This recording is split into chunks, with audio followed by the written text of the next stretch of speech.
I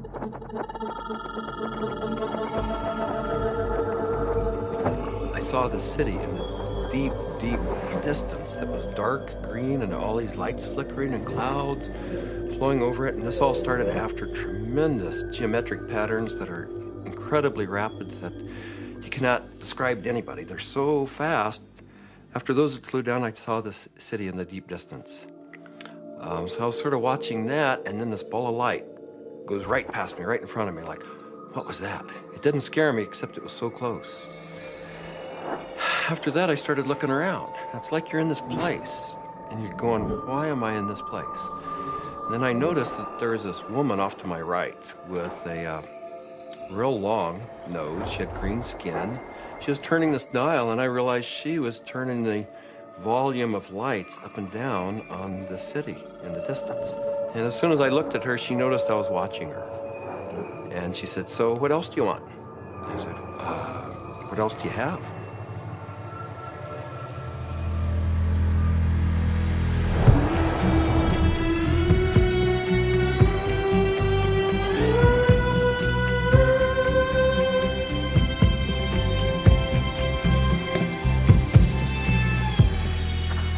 This is the story of DMT, or Dimethyl a simple compound found throughout nature which has profound effects on human consciousness.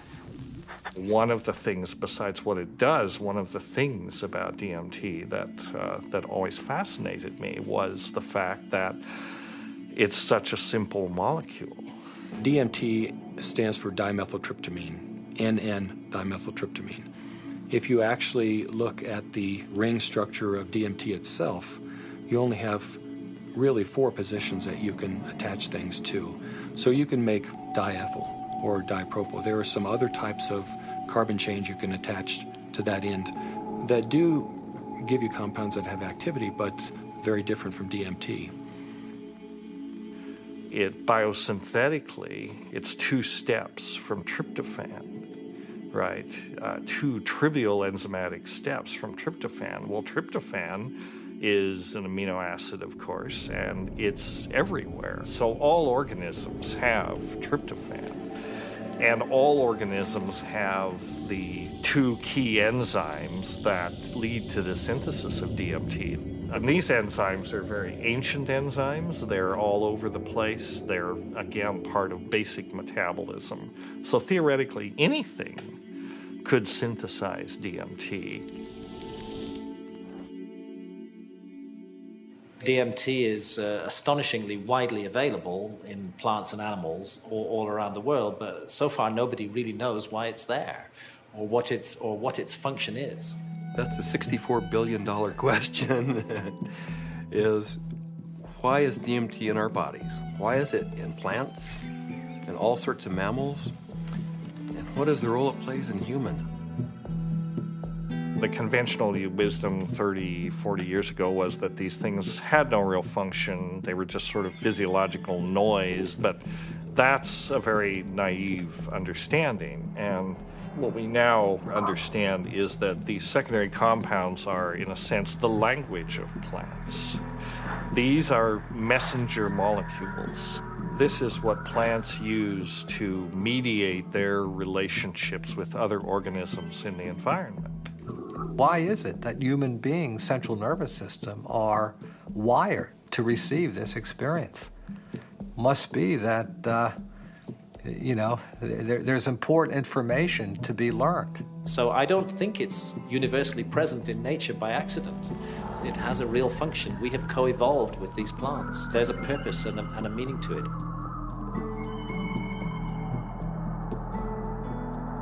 So it really fits in with the notion that DMT may be the common molecular language, resonant language, among all living beings on this planet and maybe others as well. I can't think of a more powerful tool to explore the whole question of what is consciousness. these substances are tools that can be used to expand awareness in all areas of life and apply that expanded awareness for the betterment of people's lives and their communities, their families, and our society.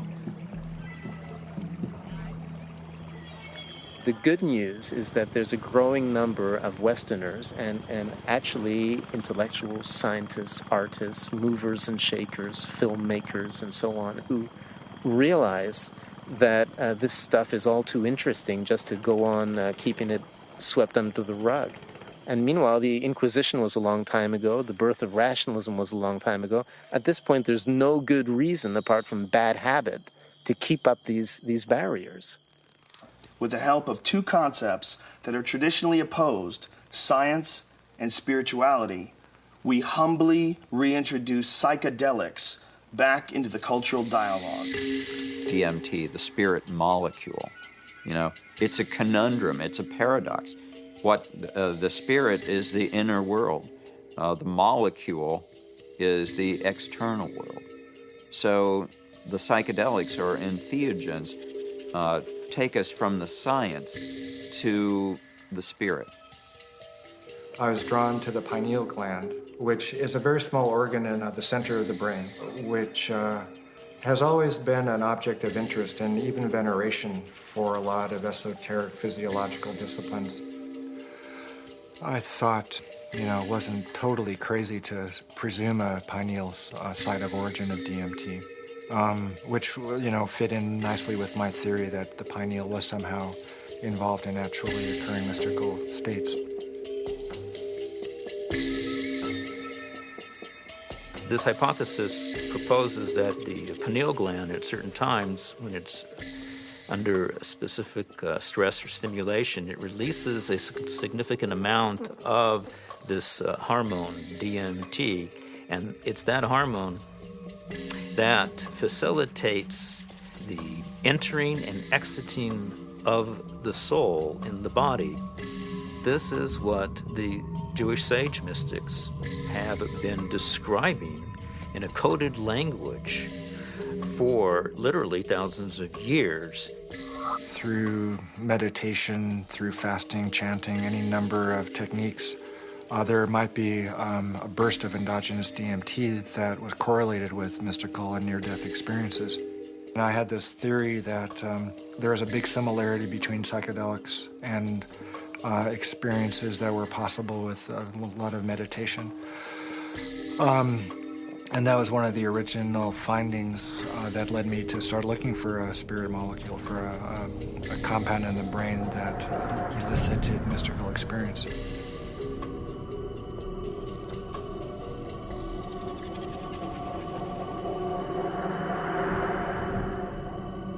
I think there may be a role for DMT in explaining any number of hallucinatory phenomena that man has experienced throughout his history. Creativity, imagination, dream states, changes that occur due to isolation, trauma, starvation, all of which produce hallucinatory phenomena. These hallucinatory phenomena are explainable by the presence of compounds known to produce hallucinations. And the only compounds that we know of that are capable of doing this are the class of compounds known as hallucinogens. When thinking about spiritual states, I think endogenous hallucinogenic compounds and molecules that the brain can potentially release are probably very relevant to this topic, because on one hand, they may really help us to elucidate what is the neurochemical mechanism of these experiences. I mean, if we can say that there's a release of endogenous opiates, or we can say that there's a release of dopamine or something like that, and we can measure that release and we can see where in the brain those different molecules go, what receptors they activate or deactivate, and hence we can really learn a lot more about what these experiences are, because it really can allow us to match up these experiences that people have with hallucinogens, as well as understanding where they are related in the context of the brain's receptors and the different parts of the brain that may or may not become active.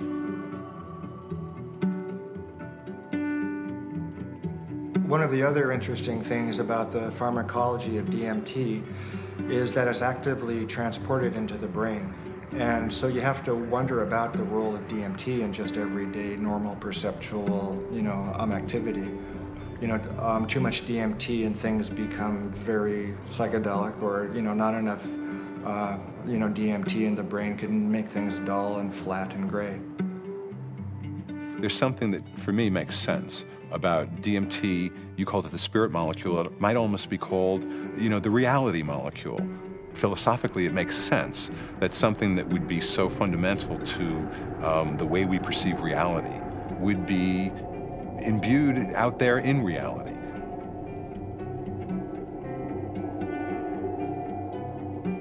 There was a sense around it that there was something special, that it wasn't like anything else. There wasn't like other psychedelics. Its intensity and speed was such that it really produced a different kind of response. I mean, I remember almost getting the sense that it was kind of like a psychedelic bungee jump, that there was a kind of raw leap into this rapidly changing environment that was very different than the more gradual approaches of other psychedelics.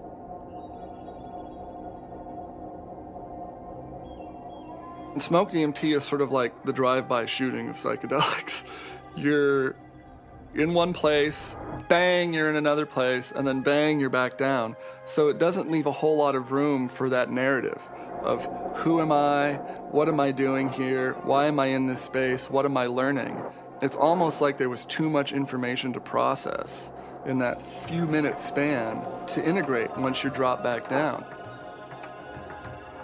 Dimethyltryptamine, when it's administered, has a very rapid onset and a very short duration of action. This is because it's very rapidly broken down by the body so that it can be cleared. DMT is rapidly degraded by an enzyme in the liver called monoamine oxidase, or MAO. That's the reason it's not active when you take it by mouth. Whereas psilocybin, when you take it by mouth, it's not broken down by monoamine oxidase very quickly at all. So it gets through the liver and passes on into the bloodstream and into the brain.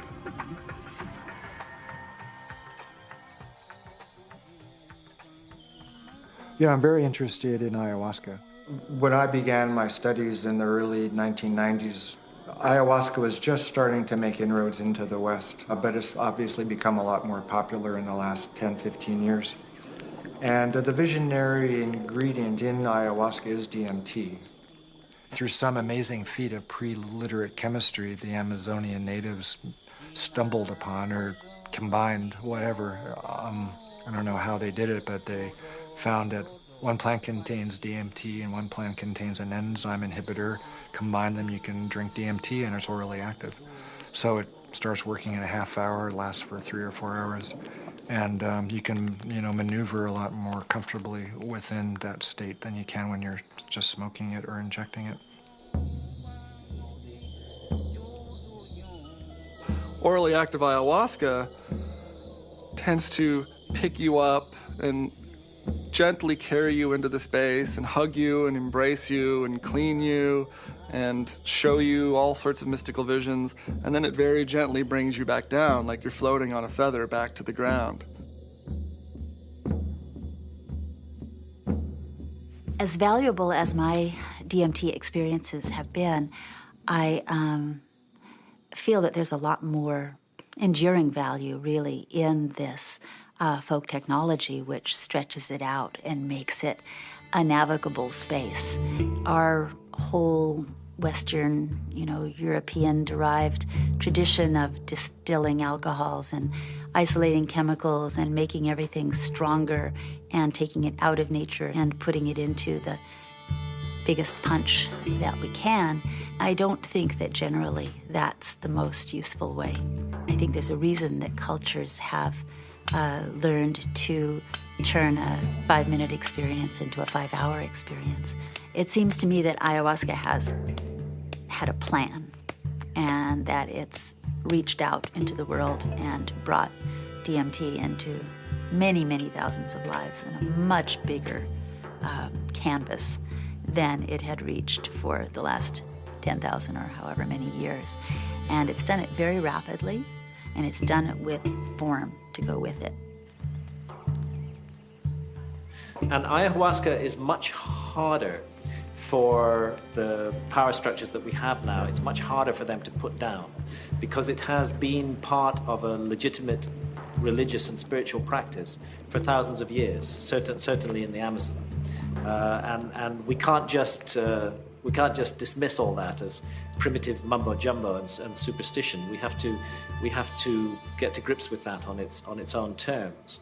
I think that there's a growing number of people who feel this desire to get back in touch with nature, with plants, with animals, and who know that through the shamanic path there's a way of doing this, and that actually these tools, these psychoactive tools for plants like ayahuasca is a very direct way of doing this. Now, it may not be everybody's cup of tea, and I think a lot of people are actually with reason afraid of it.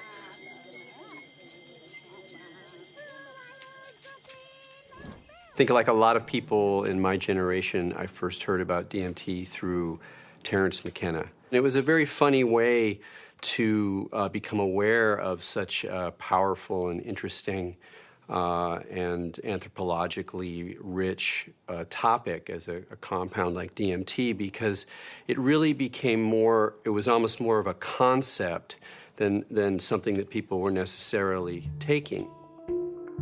The DMT flash makes it clear that disembodied consciousness is a possibility. I think that the whole tension of history and the tension of life seems to be about the shedding of the body. Terence was he was a good promoter. Basically, he said it's the ultimate metaphysical reality pill. And even though it's not a pill, but I thought that was a pretty good characterization after I took it. It seemed to be of a different order than LSD and mescaline and some of the other things that were around. DMT really did seem to be a whole other level of experience.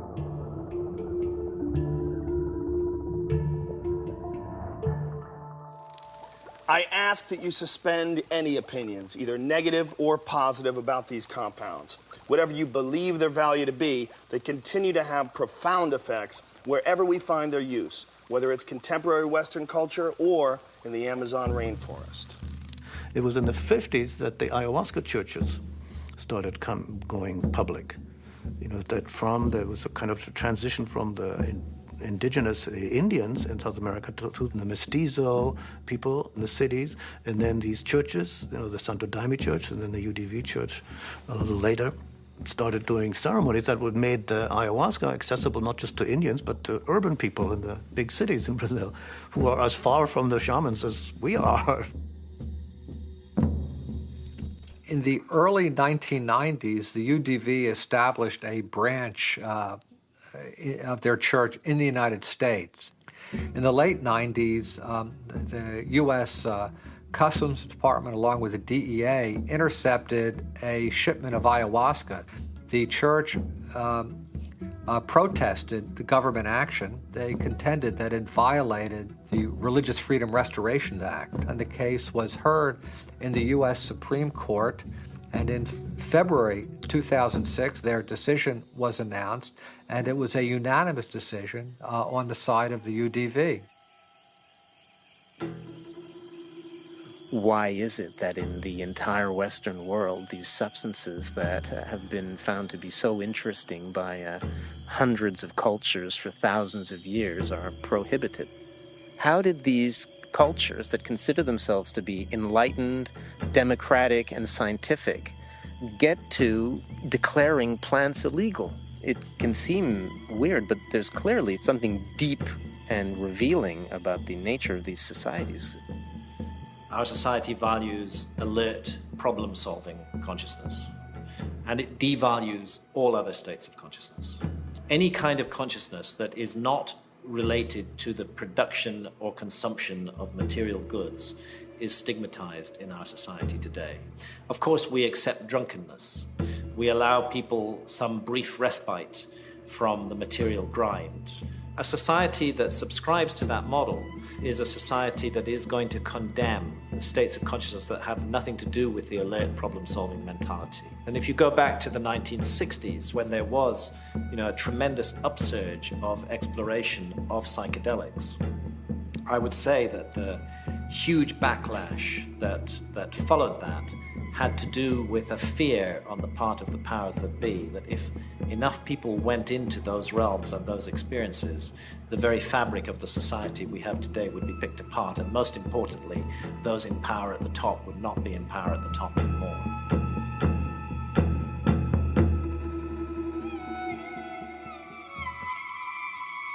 There was an optimism that was ungrounded, that Vietnam was happening, that all this real stuff was going on, and that the psychedelic movement wasn't really addressing that in a real way, and that Timothy and that bunch sold us a false bill of goods that didn't really work. We are now, whether we like it or not, in the psychochemical age. In the future, it's not going to be what book you read, it's going to be what chemicals do you use to open or close your consciousness. Chemicals can help us learn faster. Chemicals can help us expand or contract our consciousness. The atmosphere in the 1960s was, we are doing research here. We are dedicating our lives to trying just about everything on the planet. So we would try it. Then we would talk about it, then we would evaluate it. We regarded ourselves more or less as spiritual pioneers. I mean, the way I look at the 60s, you can see it as a kind of failed attempt at a mass cultural voyage of initiation. So people would try to go out into these other realities, but they didn't have a basis for it. There weren't wisdom traditions and elders. There weren't connections of shamanic lineages. So people would go out and they would kind of smash apart.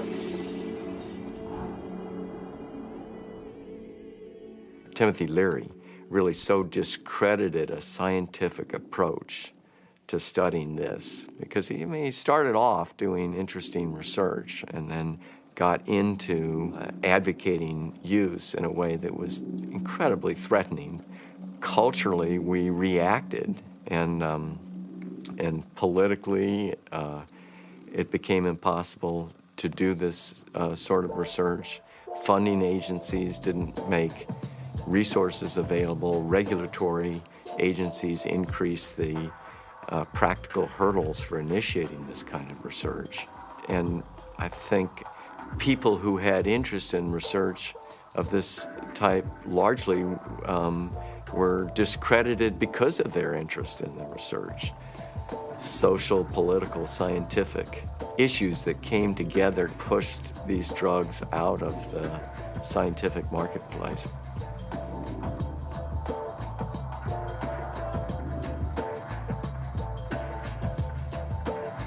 The public opinion in many cases had become that psychedelic research was dangerous. The lay public was uninformed about the true nature of these compounds and what their importance may be in the understanding of perception itself.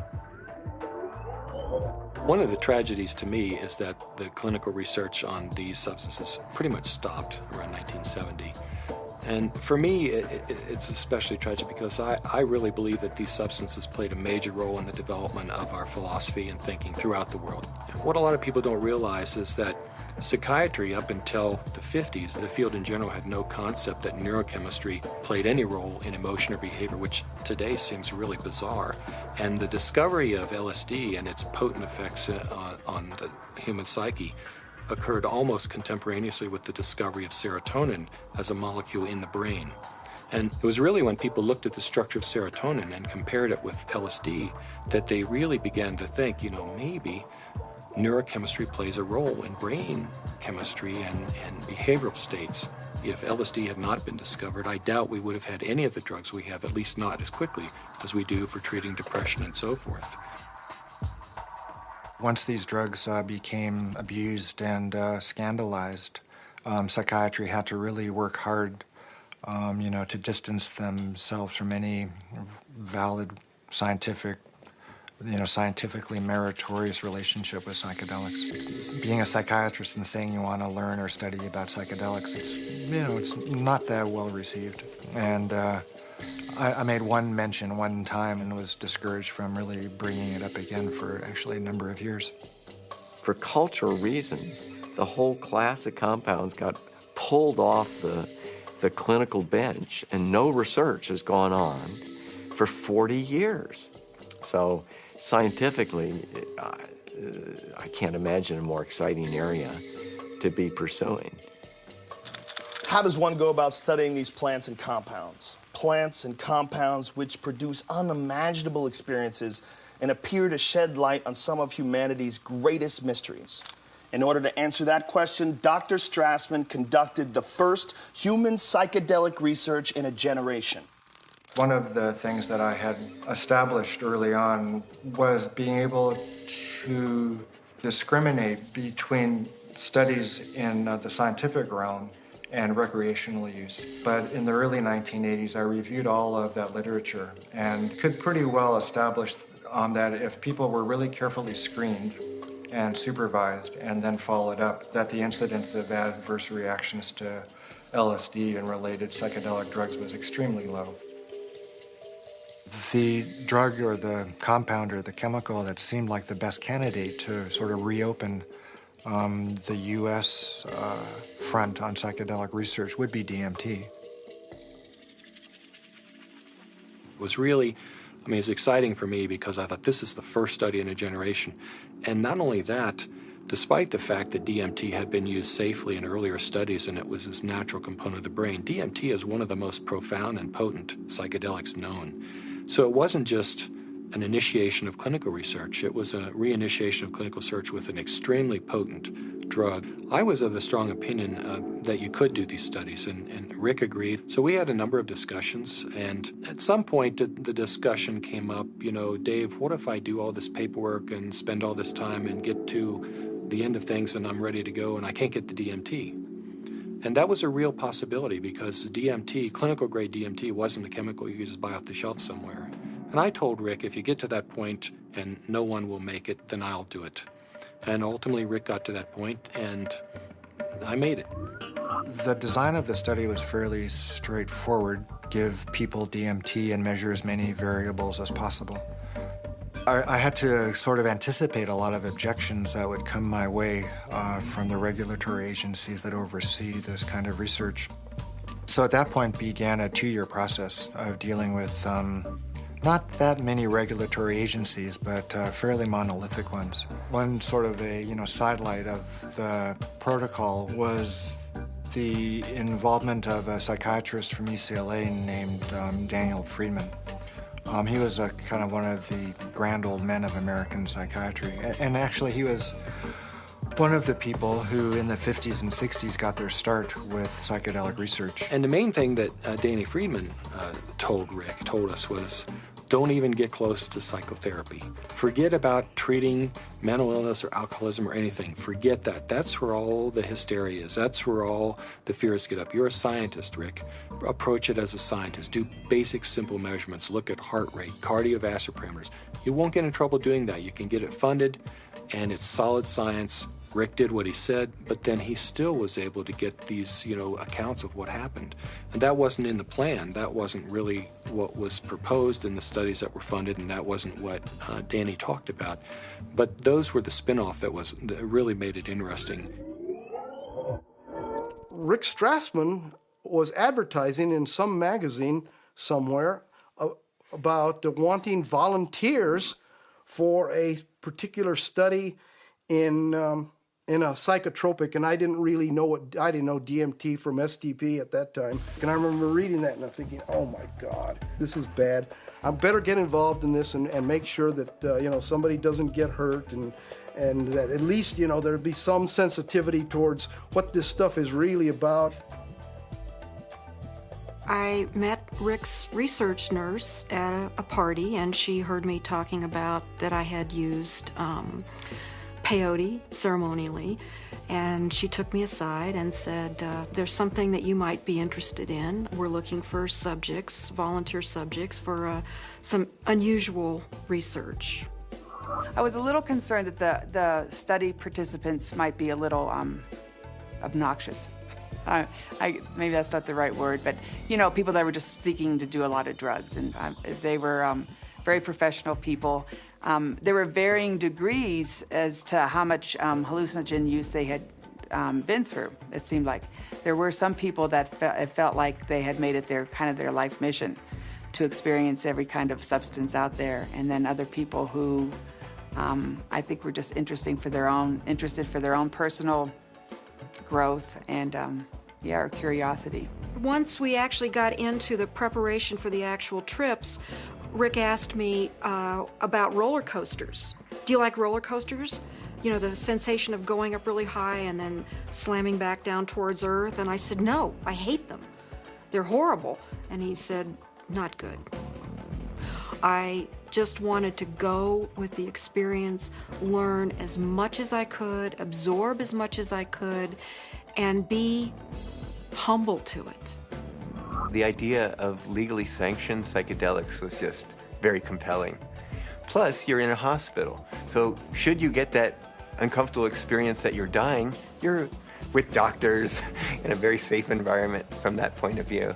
I mean, this was really very cutting edge, very out there, it was high risk, and people knew what they were getting into, and they wanted to have the extra reassurance, and I was glad, actually, to have a crash cart in their room and a team, you know, in the hospital to respond to any emergencies. You're in this hospital room, and there's all the sounds and the smells and just the prior experiences of being in the hospital. You know, all these negative things come back. So there was the whole environment to be overcome, because little did I know that it didn't matter where I was. I wasn't going to be in my body. I was going to be out in the universe, and it didn't matter where you launched from. It could be a hospital room, it could be the jungle in the Amazon. It didn't matter where you were, because you weren't going to stay there. Set and setting is so important. It's even more important than the substance. More important than the substance. Set and setting is everything. Now, what is the set and setting when you are blindfolded? The set and setting is not what you're seeing. You're not seeing anything. The set and setting is your internal self. The things that you have learned, the capacities that you have achieved, the conditions of your own psyche and psychology, these are your set and setting. It's the medicine combined with or interacting with the set and setting that creates an effect of safety, of trust, of comfort, and of resourcefulness that makes it possible for you to take some big leaps and receive some big gifts. And if that's not there, you just get terrified. So I didn't really have physical fears so much that they would die or have a stroke. I did have some fears about people's mental health, you know, especially with some of the higher doses.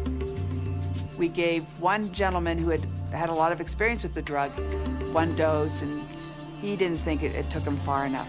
So then we gave him a higher dose, and he was gone. He was really gone.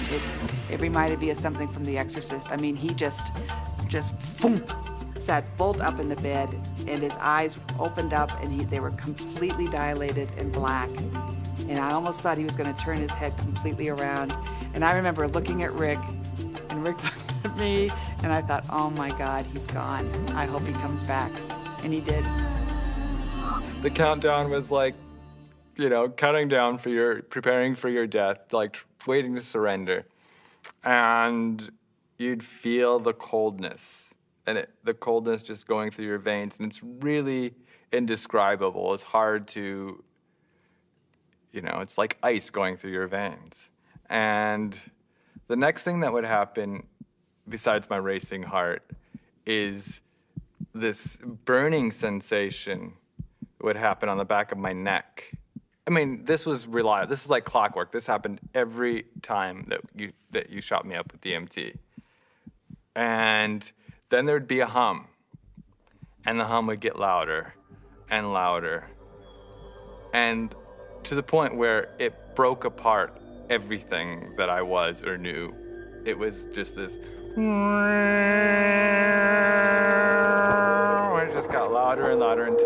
had to surrender to the sound. And then you were there.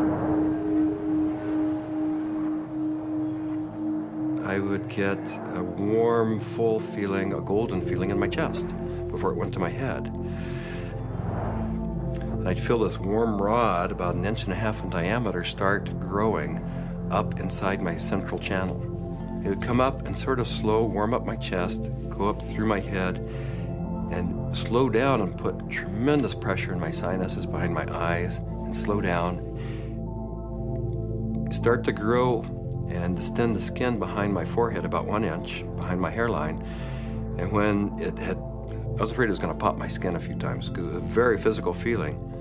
About 1.5 inches, 2 inches above my skull, when it popped through there, then the psychedelic trip would start. I thought I died. I saw the white clouds, the Renaissance white fluffy clouds with the gods and the angels and all that stuff is what I saw. I thought I was dying and going out, but I did take a quick look at Cindy and a quick look at Rick because I had my eyes open, and they were both there watching, looking very calm. And I go, oh, that's really good news. My body looks fine.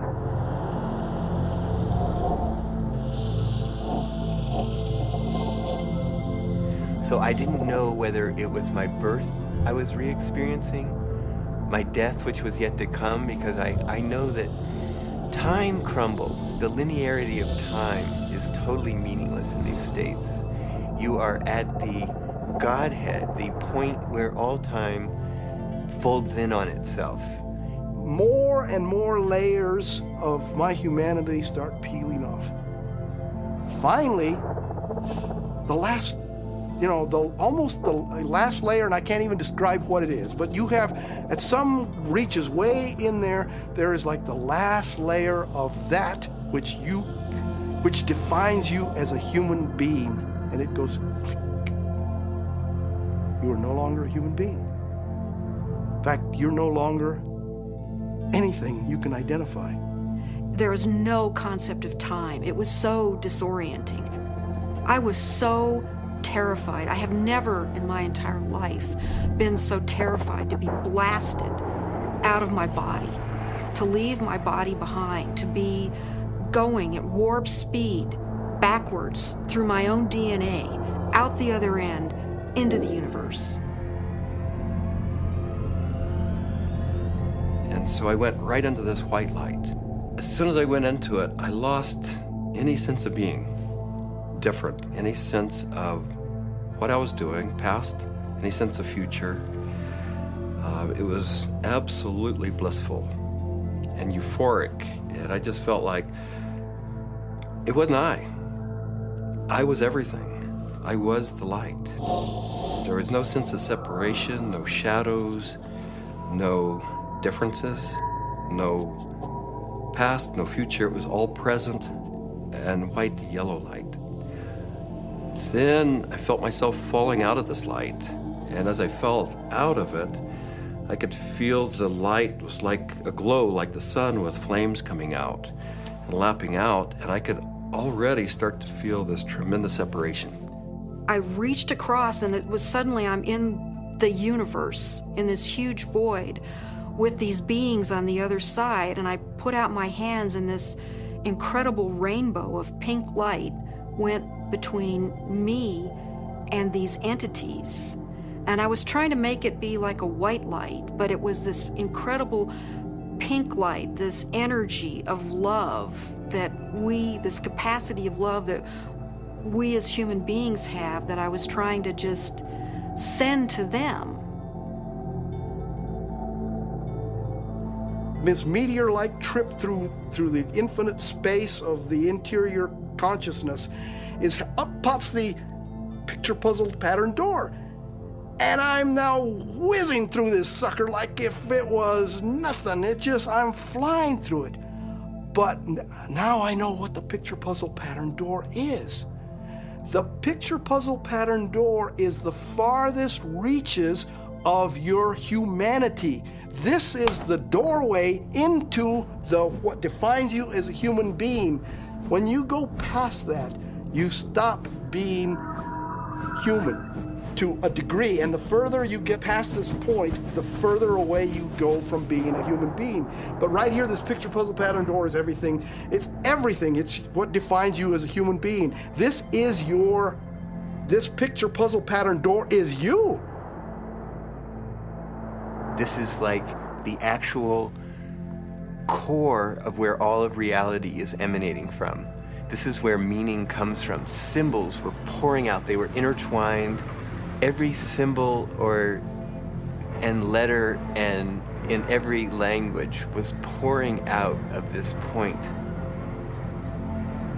And I looked around at my environment and I was trying to absorb everything, to understand, but there were all of these machines or structures or things that I had never seen before, that I had no idea what they were. I was like a caveman in a computer lab. I didn't have any idea, but I knew in my intellectual awareness that this was a very advanced civilization or life forms or whatever they were. They were so far advanced from what we know here on Earth.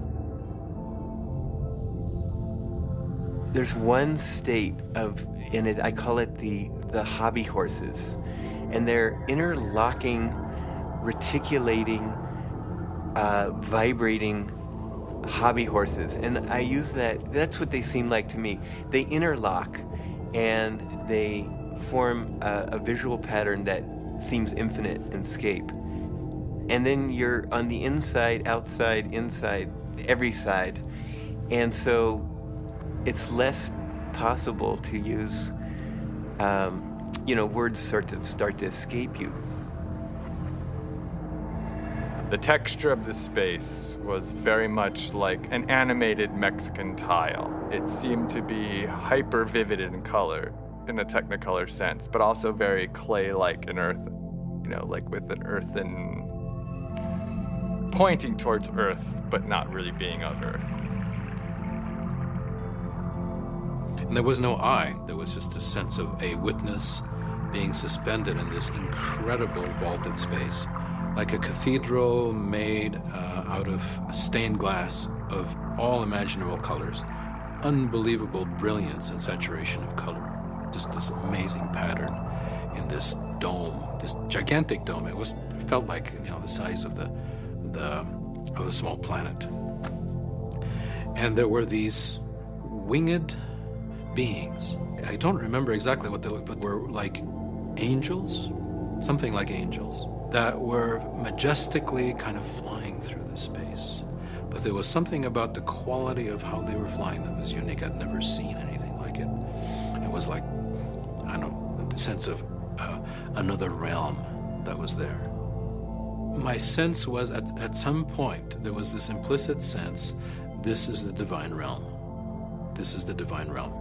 And it was not like a thought, but it was like this implicit kind of grokking recognition. It was all very, very impersonal until I got to the space where I realized that I was in the area where souls await rebirth. And I was there, and I had been there so many times before. I recognized it, and this incredible transcendent peace came over me. I have never in my life ever felt such peace. Everything was stripped away. Every hope, every fear, every attachment to the material world was completely stripped out of me. I was free to just be the essence of a soul. After the medicine wore off, there is that familiar sensation of kind of coming back into the body. And I do remember that. That was part of almost all of those experiences of kind of coalescing back into sensory awareness and a sense of having a body and of that becoming a little more substantial and then say, oh yeah, here I am. And I live in a body and I'm okay. So Laura removes the eye shades. And I ask, not really with my eyes open quite yet, I ask, how long was I gone? Because I needed to know. And Rick chimes in like 15 minutes.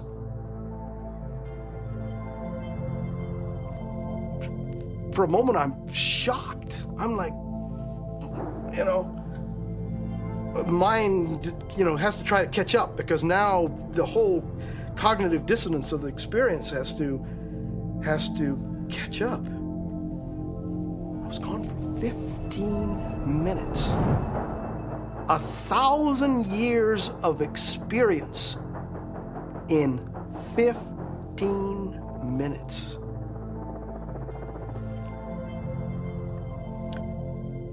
Well, to say the least, it was profound. It was profound. I mean, it's amazing. I mean, it's amazing what a human being can experience in a hospital bed. I mean, they can experience almost the whole universe. You know, life, death, everything in between. This is not some recreational thing, and I don't believe anybody should enter this lightly. It is life transformative. It will perhaps shake you enough to realize, you know, that you need to be awake to the fact that you don't know, and that is the beginning of starting to know. What we see here is such a tiny part of what is real. I get really frustrated because, of course, there's no way to prove that where I went was deep space, that I encountered, you know, other entities, other life forms that exist in this universe. At some point, maybe our civilization will become advanced enough and we will throw off these anchors of impossible thought, that these things are impossible, that it's not, you know, that everything that exists where we can see it. I wrapped up the studies in '95 and really just had to take a break for a couple of years. I was aware of a growing sense of discomfort with what I was doing because I just couldn't explain it. And it seemed to me if I couldn't model and explain what was going on that I was doing and just, you know, bringing people to the edge of these kinds of experiences, it seemed like I ought to. That it was a little irresponsible to be sort of pushing people off the cliff like that without really knowing exactly what it was and accepting and understanding and feeling comfortable with that model.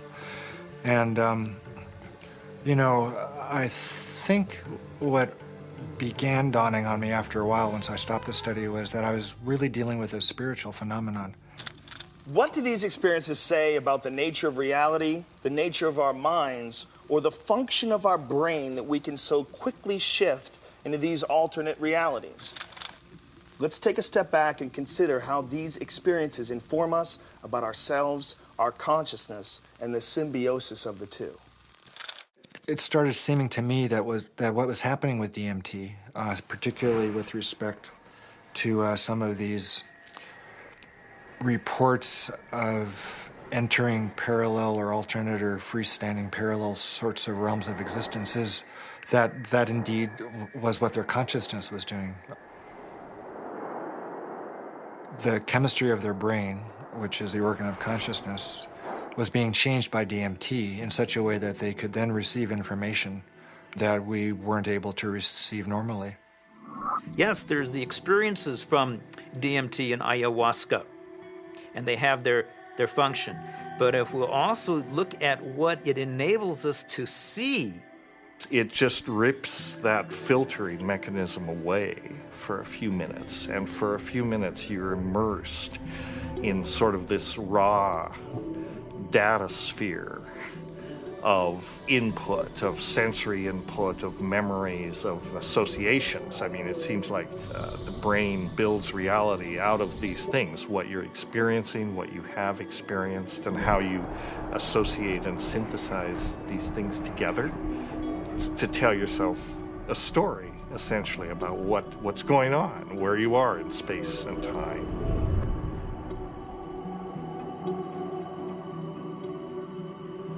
It's the brain that helps us to process all this information and to create for us a rendition of what our world is all about. But we're trapped within that brain. However, in spiritual experiences where people feel that they get beyond the self, in certain types of psychedelic experiences where you have incredible sensory and other types of phenomena, people really feel like they are able to kind of get outside of their brain. We have to take a very big look at what is going on within them when they have the experience and try to understand how it happens physiologically and try to make sense of it from the subjective perspective as well as from the objective perspective. I don't think you can just say, let's just explain it away on the basis of science.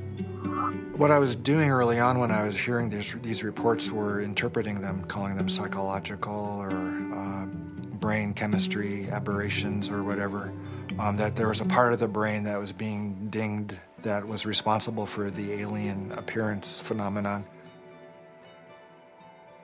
This is not a new phenomenon. Entities in altered states have been recognized for an extremely long time in many cultures over the millennia. Helpers, spirit assistants, angels, all of these different entities have been fairly common throughout man's experience of altered states and through much of man's mythology.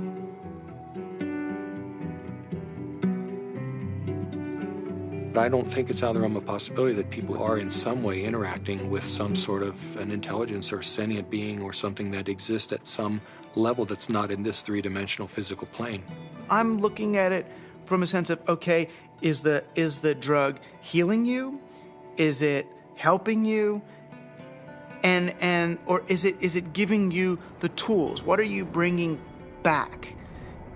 What you bring back, I think, has to be something more than there are these entities out there.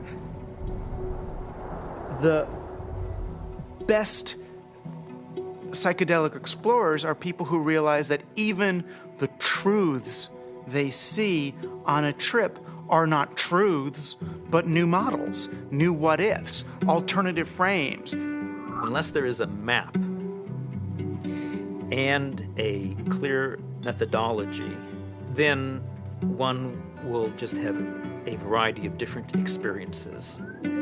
All these various experiences that have been reported from NDEs, near-death experiences, alien abductions, alien encounters, sexual ecstasy, I believe all of these experiences, in fact, are fractals. If we understand the concept of fractal geometry, no matter how small it is, it contains everything that is in the larger picture. And thus, that validates profoundly all these various experiences. Discount the phenomenon as hallucinatory or imaginary. I think it's maybe more useful to look at a mechanism of action. If it is real, then perhaps how does it work? Look, there's extraordinarily regular phenomena that come up with these things that are clearly linked in many ways to these larger human issues around mysticism or religious experience or encounters with other entities. And here we have it. And if you can't go in there and really go in there and account for this material inside your neuroscientific framework, you're leaving a huge gap. You got to account for this stuff the way you got to account for dreams, the way you got to account for all sorts of psychoactive responses. Using DMT as an explanatory model, as kind of the mediator between our consciousness and the consciousness of a non-corporeal sort of reality, it's handy. With DMT, there are no words. I would try to wrap mathematical vocabulary around the experience afterwards. I specialized in the metaphor of vibration and how vibrations in fluids created form in fluid, and that would be the key to the relationship between the spiritual realm and the ordinary realm. This was the window that was opened by DMT. Using psychedelic drugs or other types of pharmacological substances can help to induce a state where people feel that they touch a deeper sense of reality, where they understand reality on a more fundamental level, and they gain a great deal of insight and knowledge into the ways in which the world works and how they are, as a human being, supposed to relate to that world. DMT is somehow, it seems to me in my experience, more of a breakthrough than LSD, mushrooms, peyote, and so on. It's instructive. It's more supportive of future evolution and the creation of the future. And it is in itself more of a mystery. How could this little stuff produce something that has intelligence, that is actually a doorway to another reality? So what is the nature of reality, and what is the nature of how we as human beings experience it? Can we understand it better? Are we capable of understanding reality on some very fundamental levels? And what do we need to do in order to prepare for that? You know, there are parallel universes, it seems, at least that's a theory in modern physics. There is dark matter, which is a huge amount of the matter of the universe, maybe 95% or more. As radical an idea, it's just a logical extension in some ways of, instead of using a machine to see more than we normally can see, we're using the brain. There are fields which are undiscovered so far, which have nothing to do with anything that is discovered so far. The gravitational field, was unknown before the year 1604. The electromagnetic field, unknown before the year 1830 or something. All of these, what we call the fundamental fields of mathematical physics, are new discoveries. Dark energy is also even newer discovery, and beyond that are maybe more discoveries yet coming beyond our cosmos itself, in higher dimensions, as they say. I still don't have very much use for the concept of God, but I do believe that there are higher levels, transcendent levels of reality, and I'm actually now starting to really believe that the brain is not the source of consciousness, is not really who we are, but is more like a radio tuner for something way bigger. Are these experiences, spiritual experiences or otherwise, are they created by physiological processes, or is the brain itself responding to something that's going on?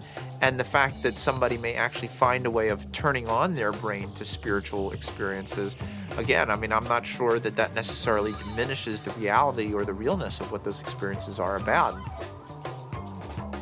If the pharmacology or the psychopharmacology of psychedelic experiences turned out to be essentially the same as religious or spiritual experiences, it would help us to understand where these experiences are occurring within the human brain. I'm actually quite convinced that we're probing the biological basis of moral and ethical behavior. I think these primary religious experiences really are at the bedrock of the world's religions. The research and knowledge and speculation about the pineal body and DMT is, in fact, the hand of God that is interacting with our natural evolution to stimulate and accelerate the process of redemption of individual and of collective global enlightenment. Because of my ayahuasca experiences, I consider myself a spiritual person. I know things now that I could never have known otherwise. This experience is so familiar for a lot of different people, and is so easily acquired, and so much information comes with so little effort that it is a kind of a miracle. It's a miraculous way for us to transcend ordinary reality and obtain maybe an intimation of what's necessary for survival. Ranging from new forms of medical treatment to a better understanding of the universe to life-changing spiritual revelations, these natural tools offer us the ability to seek greater knowledge. Tools that could positively affect life on our planet. Let's answer Dr. Strassman's question. If so, so what? Because of the collapse of consciousness, spiritual and scientific knowledge split apart. Both these modes of knowing have to come together. In other words, science and technology, from a traditional religious perspective, is not an extra. It is part of the process by which humanity is going to evolve into its next stage.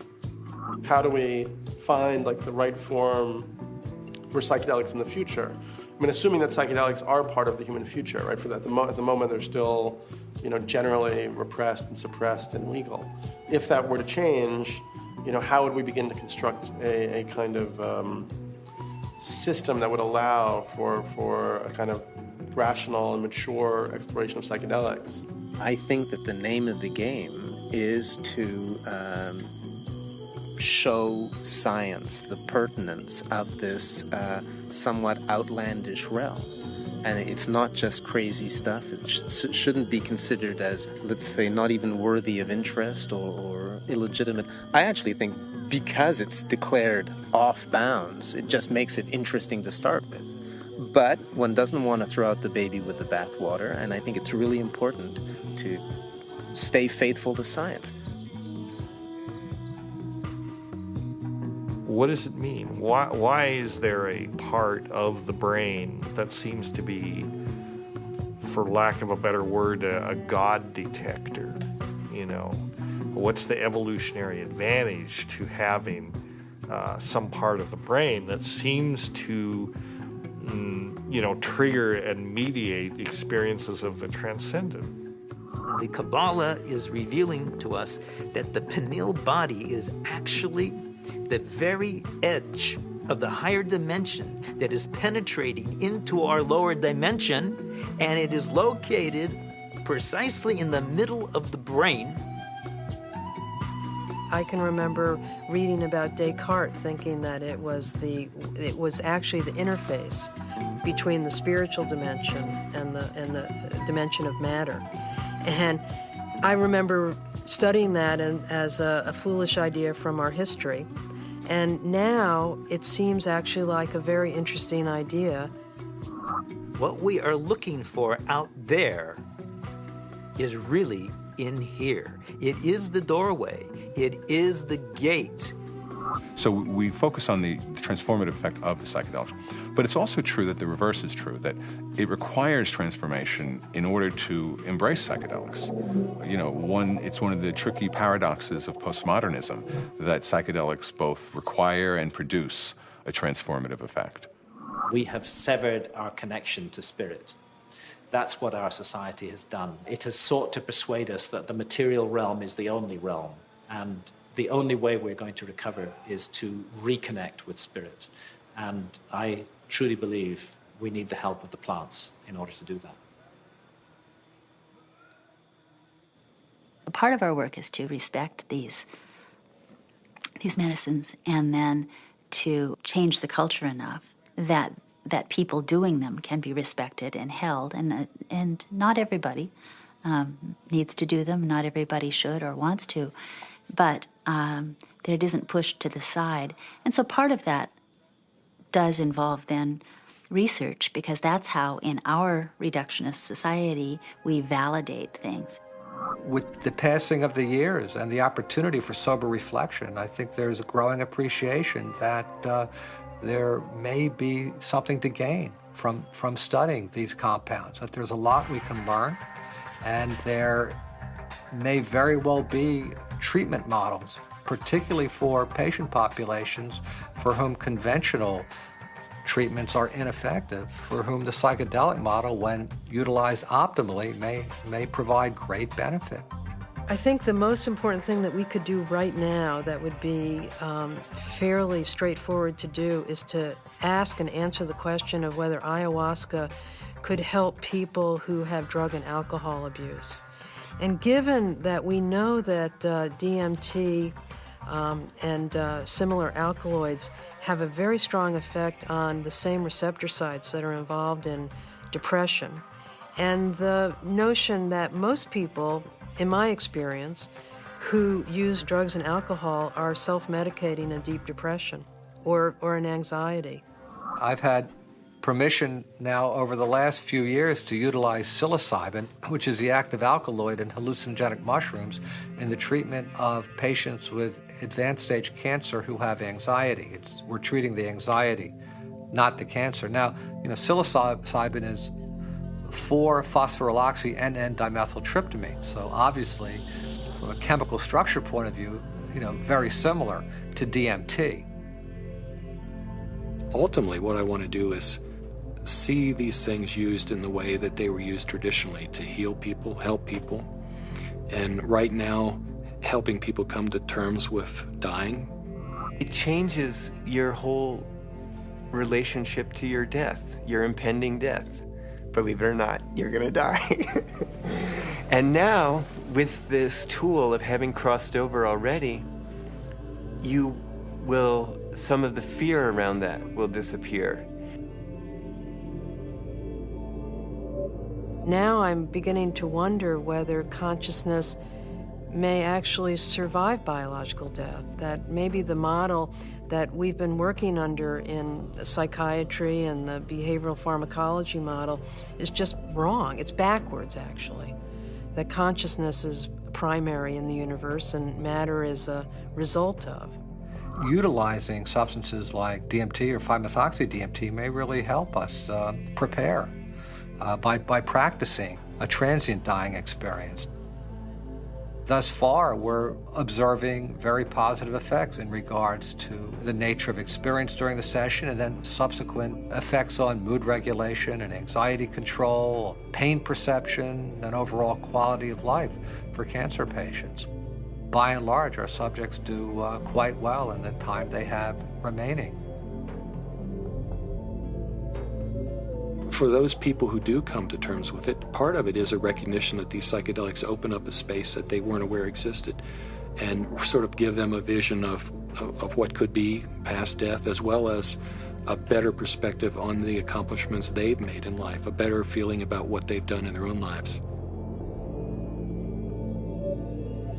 But I think all people who have psychedelic trips and meditations and so on are poking more or less into the same higher realm and receiving some information from there. If we can develop this could be absorbed into ordinary science that we could approach with the scientific method and so on, then our intelligence, our capability of survival on planet Earth would be increased.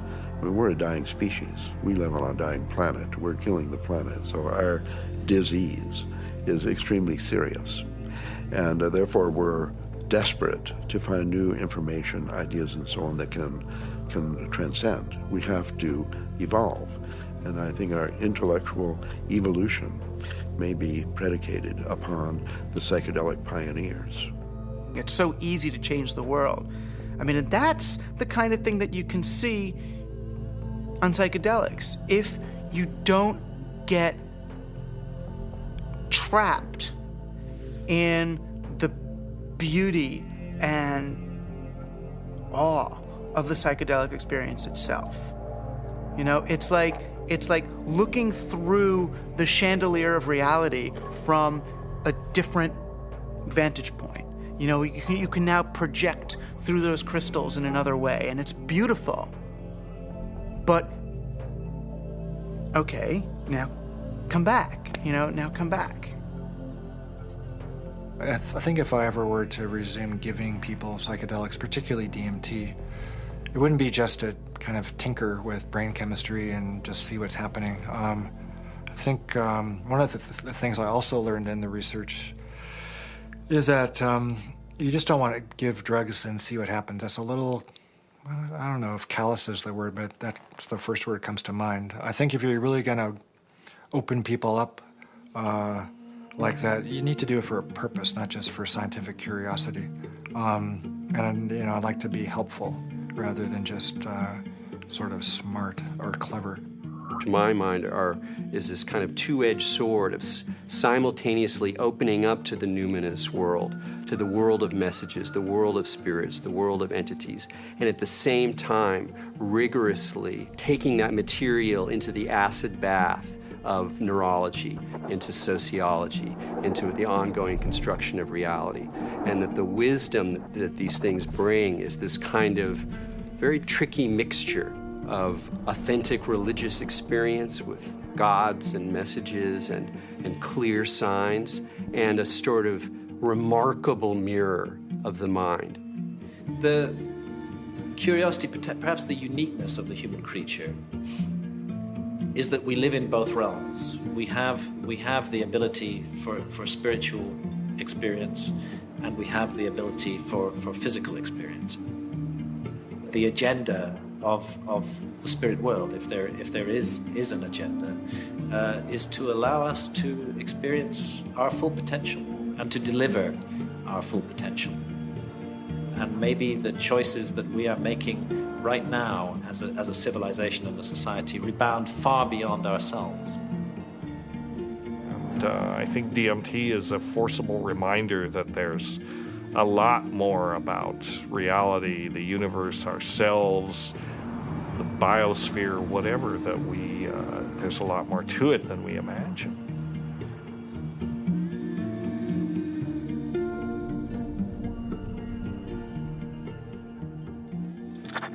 It seems our reality is not the only reality. Occasionally, the cracks reveal themselves and may even want to be discovered.